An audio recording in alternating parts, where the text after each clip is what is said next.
ज्ञान गुण सागर, जय कपीस तिहुँ लोक उजागर। संतान प्राप्ति हेतु अंजना को 12 वर्षों की तपस्या करनी पड़ी। अंजना की कठोर तपस्या देख मतंग ऋषि ने उन्हें आशीर्वाद दिया और उनसे कहा कि स्वयं महादेव शीघ्र ही उन्हें दर्शन देंगे। एक दिन महादेव के लिए अंजना और केसरी अपने महल में उनकी प्रतीक्षा कर रहे थे। महादेव ने उन्हें अपने दर्शन तो दिए, परंतु एक भिक्षुक के रूप में। आज मैं आपको बताऊंगा कि क्या हुआ जब एक भिक्षुक ने अंजना से 56 भोग खाने की मांग की। इनके जाने से कहीं कोई अनर्थ ना हो जाए। और फिर बाबा ठीक ही तो कह रहे हैं, है तो ये अतिथि और अतिथि देवो भव। जो भी हो, हमें इन्हें प्रसन्न करके यहाँ से भेजना चाहिए। रुकिए बाबा।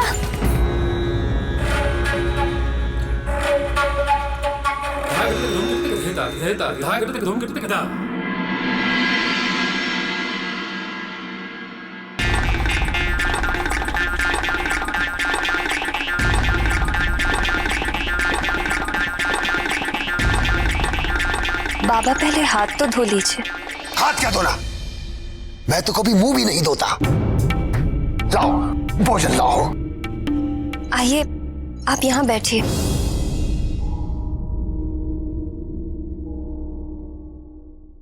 नहीं, मैं तो यहाँ बैठ जाऊंगा। किंतु बाबा, यह आसन तो हमारे इष्ट भगवान शंकर जी के लिए है। मैं कुछ नहीं जानता। मैं तो यहीं बैठूंगा।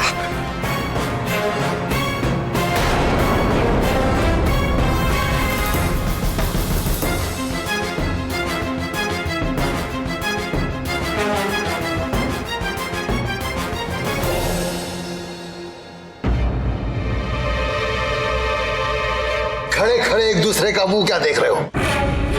लाओ, मेरे लिए भोजन परोसो।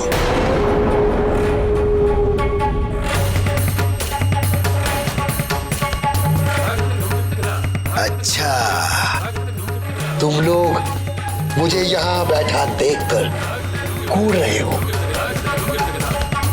मुझे तुम लोगों का ये भाव तनिक भी बा नहीं रहा है। यदि ऐसे ही रो रो के मुझे भोजन कराओगे तो मैं सच कहता हूं, मैं एक दाना भी नहीं खाऊंगा। मैं ऐसे ही चला जाऊंगा। नहीं नहीं बाबा, ऐसा अनर्थ ना कीजिए। आप बैठिए, मैं आपके लिए भोजन परोसती हूँ।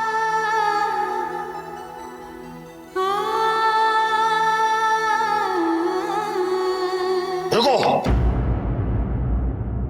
अब क्या हुआ बाबा? मुझे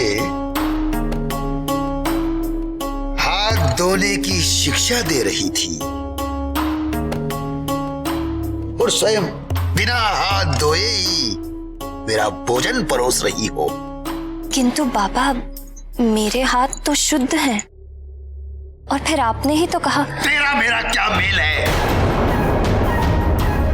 मैं तो भिखारी हूं, तू तो गृहस्थन है। तुझे तो शुद्ध अशुद्ध का विचार करना चाहिए। जाओ, मेरे हाथ धो कर आओ।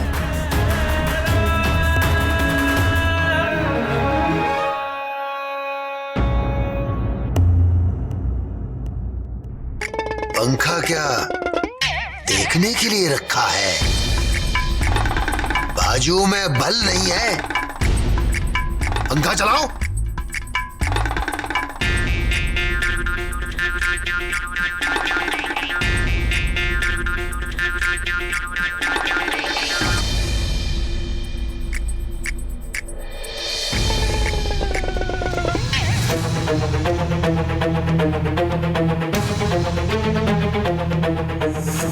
बाबा, भोजन प्रारंभ।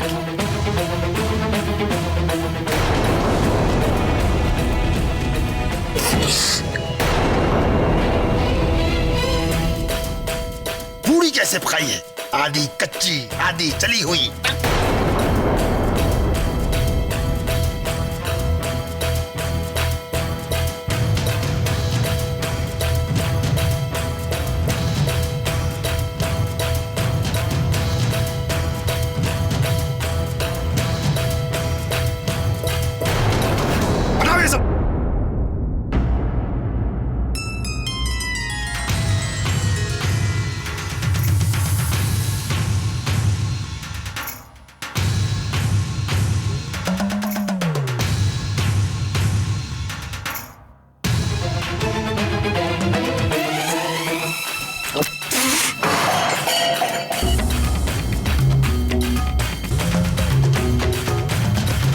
बड़ी आशा से तुम्हारे द्वार पे आया था कि बरसों पश्चात एक अच्छा भोजन करने को मिलेगा। तुम दोनों ने गुड़ गोबर कर दिया।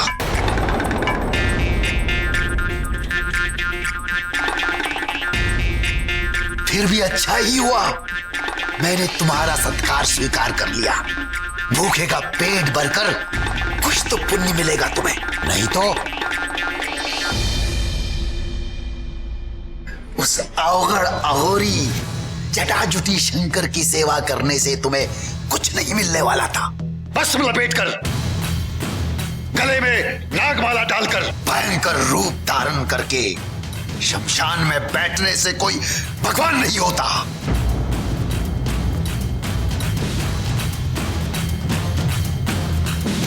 अरे वो तो लोगों को डरा धमकाकर भगवान बन बैठा है। इष्ट बनाना ही है। इससे पूछो, मैं तुम्हें बताता हूं कौन सा भगवान तुम्हारा भला कर सकते हैं। बस कीजिए बाबा।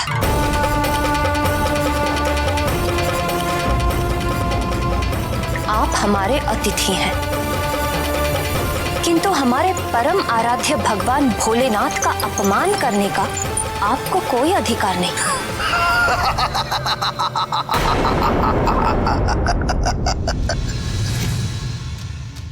इसमें अपमान क्या है बालिके? जो सत्य है वो सत्य है। क्या शंकर शमशान में नहीं रहता? क्या वो भस्म लगाकर नहीं घूमता? क्या वो जटाजुटी अघोरी नहीं है? हाँ, रहते हैं वो शमशान में।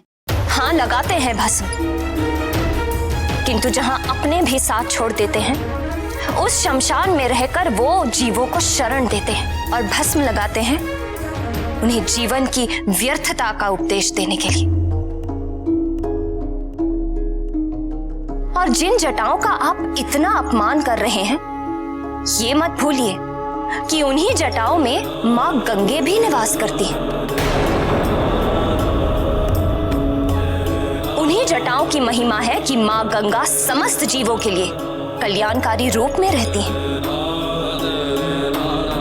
नहीं तो जिस प्रचंड वेग से वे स्वर्ग से उतरी थी, यदि भगवान जटाशंकर ने उन्हें अपनी जटाओं में ना घेरा होता तो वे अपने वेग से सब कुछ बहाकर नष्ट कर देती। और अघोरी, अघोरी का अर्थ समझते हैं आप? घोर का अर्थ होता है क्रूर, और अघोर अर्थात जिसमें कोई क्रूरता ना हो, जो घोर पापियों के प्रति भी करुणा की दृष्टि से देखते हैं। ऐसे हैं मेरे भगवान भोले शंकर।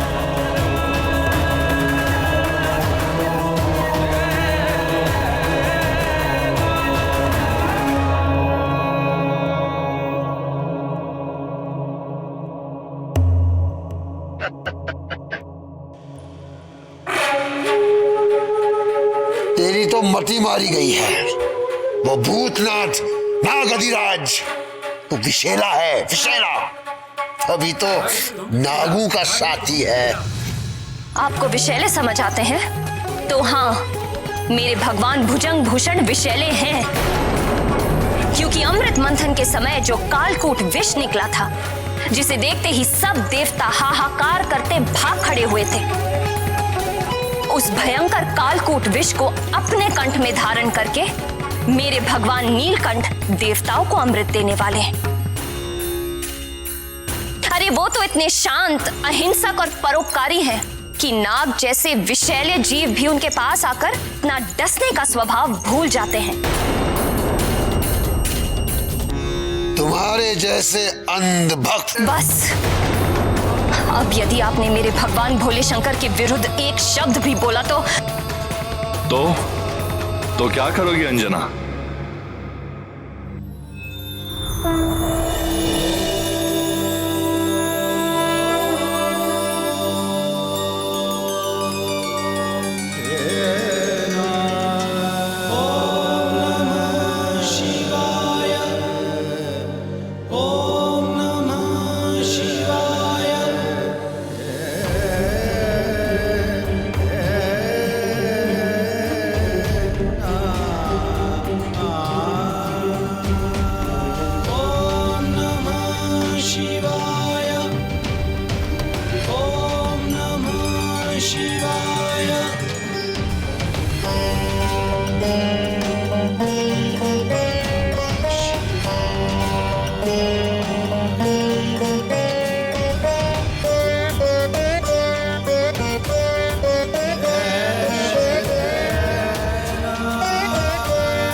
तुम अपनी परीक्षा में सफल हुई पुत्री अंजना। मैं तुम्हारी भक्ति और तपस्या से अति प्रसन्न। तुम्हारी मनोकामना पूर्ण होने का समय आ गया है। शीघ्र ही वायुदेव के द्वारा तुम्हें मेरा प्रसाद प्राप्त होगा।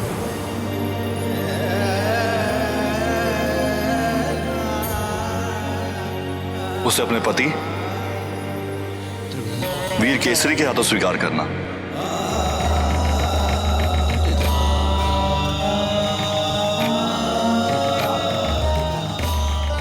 तुम्हारा होने वाला पुत्र समस्त संसार में अपने बल और पराक्रम के कारण विख्यात होगा। परम भक्त होगा और परम ज्ञानी भी। कल्याण हो।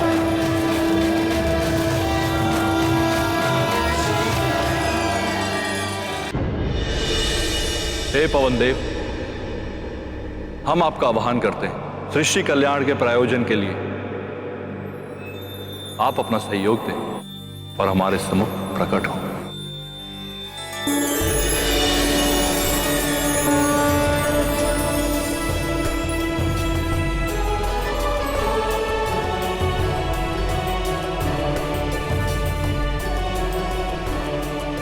जगत जननी माता पार्वती और जगत गुरु भगवान भूपति की जय हो। मैं कृतार्थ हुआ महादेव। अपने तेज को वहन करने के लिए आपने मेरा चुनाव किया है। ये मेरे लिए बड़े सौभाग्य की बात है। आदेश करिए भगवान रुद्रेश्वर।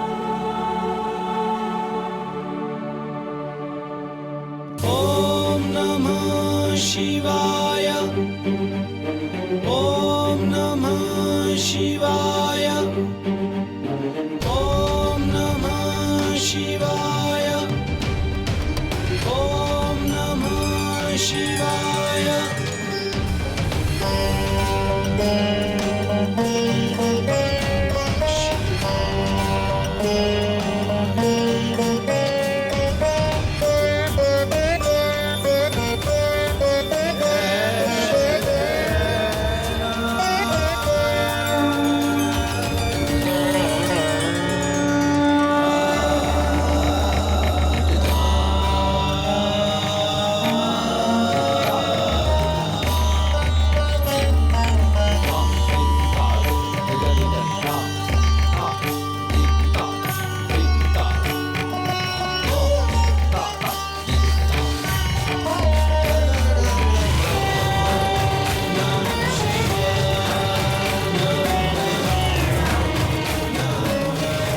आप जानते हैं कि आगे आपको क्या करना है।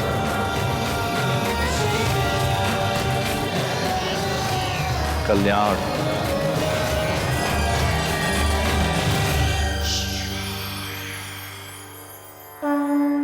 ओम नमः शिवाय ओम नमः शिवाय ओम नमः शिवाय ओम नमः शिवाय। शंकर जी ने दे दिया तेज, पवन सुत अब आने वाले हैं। भक्ति में होकर प्रवीण वो मग्न राम गुण गाने वाले हैं। जटाधारी शिव शंकर शंभो महादेव शिव शंकर शंभो। जटाधारी शिव शंकर शंभो महादेव शिव शंकर शंभो। देवों का सब करेंगे काज, नष्ट करेंगे पाप का राज। विष्णु वचन की रखने लाज, ले रहे हैं अवतार आज। अन्यायी दल में भय का हाहाकार मचाने वाले हैं। हाहाकार मचाने वाले हैं। शंकर जी ने दे दिया तेज, पवन सुत अब आने वाले हैं।